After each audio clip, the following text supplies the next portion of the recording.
तो कोई देश अपने नागरिकों से महान बनता है, सरकारें कुछ भी उस देश के अंदर कर नहीं पाती। हमने अपने आप को पूरी तरीके से किस पे डिपेंड कर लिया है, सरकार। वो तो इस बार अभी हम रसिया गए, तो मैं पहले जब 2018 में जाके आया था, तब मॉस्को और पीटर्सबर्ग, दो उनके बड़े शहर है, वहां जाके आए थे, मॉस्को और पीटर्सबर्ग जाके आए थे। तो इस बार भी मेरे दिमाग में ये था कि यार एक तो रसिया जाना इसलिए जरूरी हो गया था क्योंकि फ्रांस ने बीच में मेरा वीजा कैंसिल कर दिया। मैंने बीच में फ्रांस का वीजा लगाया था, फ्रांस वालों ने कहा कि शक्ल अच्छी नहीं है, हम नहीं आने देंगे। यूरोप वाले देते भी नहीं जल्दी से वीजा, उसमें भी बंदा सिंगल हो तो मरी नहीं मिलता। उनको लगता है यार पीछे कोई हो तो वापस आने के चांस है, पीछे नहीं है तो पक्का ही वापस नहीं आएगा, वहीं रह जाएगा, किसी होटल में बर्तन मांज लेगा, लेकिन इंडियन वापस नहीं आएगा। और अपने वाले ऐसे करते हैं, यहां से जाते टूरिस्ट वीजा पे, फिर वहीं रह जाते हैं, वापस आते ही नहीं। इसलिए फ्रांस ने वीजा कर दिया कैंसिल। मेरे इस बार वापस दिमाग में था कि मैं यूरोप जाऊंगा, मैं वापस फ्रांस या इटली का वीजा लगाता हूं। जिस एजेंट से बात की उसने कहा कि यदि इस बार भी कैंसिल हो गया तो फिर यूरोप देगा ही नहीं कभी। लगातार यदि 2 ठप्पे पड़ गए ना तो हमारे कैंसिल गए तो फिर तुम्हें वीजा ही नहीं मिलेगा। तो क्या करें, तो एक ऐसा ठप्पा लगवाओ जो पॉजिटिव हो। तो कौन सा यूरोप के आसपास का देश है जो हाथों हाथ दे देगा, जहां कोई दिक्कत नहीं है? पहले कहा टर्की का ले लेते हैं, फिर टर्की वालों ने कहा कि 20 दिन का टाइम लगेगा। हमने सोचा था तब तक 20 दिन का टाइम था नहीं, दिवाली वाली छुट्टियां आ गई। तो फिर कौन सा देश है जो फटाफट दे देगा? तो रूस। रूस के 2 रीजन है, एक रीजन तो कि भारत के साथ संबंध बहुत अच्छे रहे, इसलिए भारतीयों को मना करता है नहीं, फटाफट लगा देता है। दूसरा ये कि आजकल उनकी हालत खराब है क्योंकि यूरोप वाले देशों ने उनपे सैंक्शन लगा रखे हैं, खूब सारे प्रतिबंध लगा रखे हैं, इसलिए यूरोप से फ्लाइट ही नहीं जाती रसिया कोई, इसलिए यूरोप वाले रसिया जा ही नहीं रहे। तो उनको लगता है जो आ रहे हैं वही ठीक है, जितने टूरिस्ट आ रहे हैं वही ठीक है, इसलिए रसिया में 2 ही टूरिस्ट जा रहे हैं, या तो इंडियन या middle east, Iran, Iraq, Uzbekistan, Turkmenistan, ये वाले या अपने वाले जा रहे हैं। तो उन्होंने हाथों हाथ ही वीजा दे दिया। तो फिर लगा गया यार जाना तो रसिया ही पड़ेगा, और कोई तो अपने को वीजा देगा नहीं, तो क्या करें? तो मैंने कहा मॉस्को और पीटर्सबर्ग को छोड़ के जाए। रसिया इतना लंबा चौड़ा पड़ा, भाई को राजस्थान आए, जयपुर उदयपुर घूम ले तो अगली बार बीकानेर जाए, अजमेर जाए, जैसलमेर जाए, कोटाबूंदी जाके देखे। विकास जी पहली बार जा रहे थे, तो इनका मेरे सर ये मॉस्को पीटर्सबर्ग भी नहीं देखे हुए। तो मैं ठीक है भाई, वापस मॉस्को पीटर्सबर्ग भी चले जाएंगे, एक कोई नई जगह कर लो।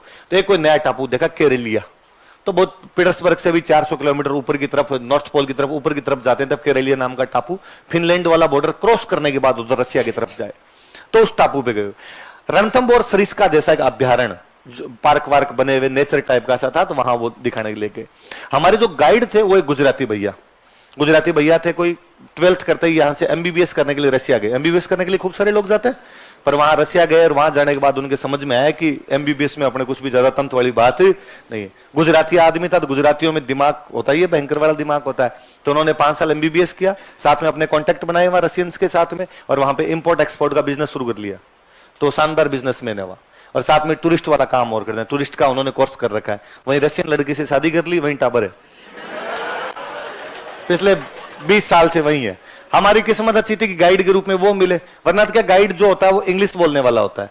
पर इंग्लिश बोलने वाले से अपने साथ दिक्कत ये है कि अपने पहले सेंटेंस बना के तो अंग्रेजी बोलते हैं, तो फिर ज्यादा बातचीत करते ही नहीं, किताब पूछे थोड़ा बहुत पूछ लेते हैं। जब हिंदी बोलने वाला बंदा होता है तो कुछ ही पूछ लो, तो वो खूब सारी बातें हमें बता भी रहे थे। वहां जब वापस जब आ रहे थे तो बीच में कोई क्या पता कुछ खाया पिया था, तो मैंने हाथ धोने के बाद टिश्यू पेपर पड़ा था, मैंने वो हाथ पहुंचे उससे, और अब अपनी आदत रहती है गाड़ी से फेंक दो, तो मैंने वो शीशा डाउन किया और गाड़ी से, और उसने मतलब चलती गाड़ी, वो अरे अरे अरे अरे अरे मत करो, इतने में तो मैंने फेंक ही दिया। उसने कहा यार मरा देते, उसने गाड़ी रोक ली, उसने लंबा सांस लिया और उसने कहा यार ये क्यों किया, ये टिश्यू पेपर बाहर क्यों फेंका? मैं तो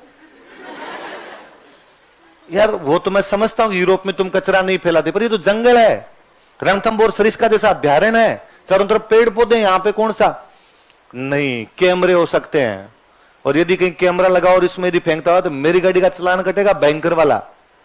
तो मैंने कहा यार जंगल में तो कैमरे भी नहीं होंगे यार, इतने कितने कैमरे लगाए होंगे? उसने कहा कैमरे तो नहीं है, पर एक दिक्कत और, अगली बार ध्यान रखना, यदि पीछे से कोई गाड़ी आती हुई और उसमें यदि कोई रशियन बंदा बैठा हुआ, हम कूटेगा सबको पकड़ के। मुझे बहुत बुरा लगता है कि हमारे देश के अंदर कैसे फेंक दिया और हमारी सड़कों कैसे खराब कर, उसमें अपने इंडियन दिखेंगे तो और कूटेगा कि तुम बाहर वाले लोग आके हमारे देश को बर्बाद करते हो। उसको एक रशियन से भी डर लग रहा था। अपने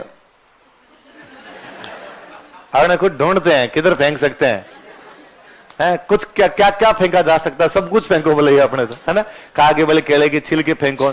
अपने ट्रेन में देख लो तो ट्रेन में नीचे मूंगफली के छिलकों के अलावा होता ही क्या है, बसों में नहीं मिलते अपने को। तब मुझे और लगा कि भाई अपनी तो आदत है, अपने से फेंका गया। पर इनकी अब आदत में नहीं है, इनकी आदत के अंदर ये आ गया कि नहीं भाई कचरा किसी भी प्रकार से फेंकना नहीं। तो उनकी सड़कों पे भी है ना, मतलब यूं दिन में हम घूमते तो हम नोटिस ही करते, कचरे नाम की कोई चीज नहीं। सिगरेट पड़ी रहेगी, सिगरेटें फेंकते रहते हो, क्यों? सिगरेट तो वो इतनी ज्यादा सिगरेट पीते हैं कि अब चलते सिगरेट पी के डस्टबिन नहीं मिला तो गिरा गए। सिगरेट वाला तो उनके मुझे नहीं लगा कोई बैन वैन है, उसके भी हालांकि डस्टबिन थे, पर सिगरेट के फिर भी हमें दिख रहे थे, टुकड़े पड़े हुए दिख रहे थे। हमने उससे पूछा भी तो उसने कहा कई बार कोई चलता फेंक जाता, उसको नहीं दिखता होगा, जल्दबाजी में है, पर वो हमारे सफाई वाला आता है तो साफ कर लेता है, बाकी आपको किसी भी प्रकार का कोई भी कचरा यहां पर दिखेगा। तो देश सरकारों से महान नहीं बनते, किससे महान बनते? नागरिकों से। नागरिकों का आत्मबोध इस प्रकार का होना चाहिए। वो उन दिनों इंग्लैंड में नहीं था, वो कहां पे था? इसलिए केसरी सिंह जी कह रहे थे इंग्लैंड मत जाओ, उनकी जगह कहां जाओ? अंग्रेजी मत पढ़ो, हिंदी, मेयो कॉलेज मत पढ़ो, इंग्लैंड मत जाओ। समझ में आ जाएगी बात? ऐसे उतार लोगे पूरी पूरी लाइनें लिखो, उतार।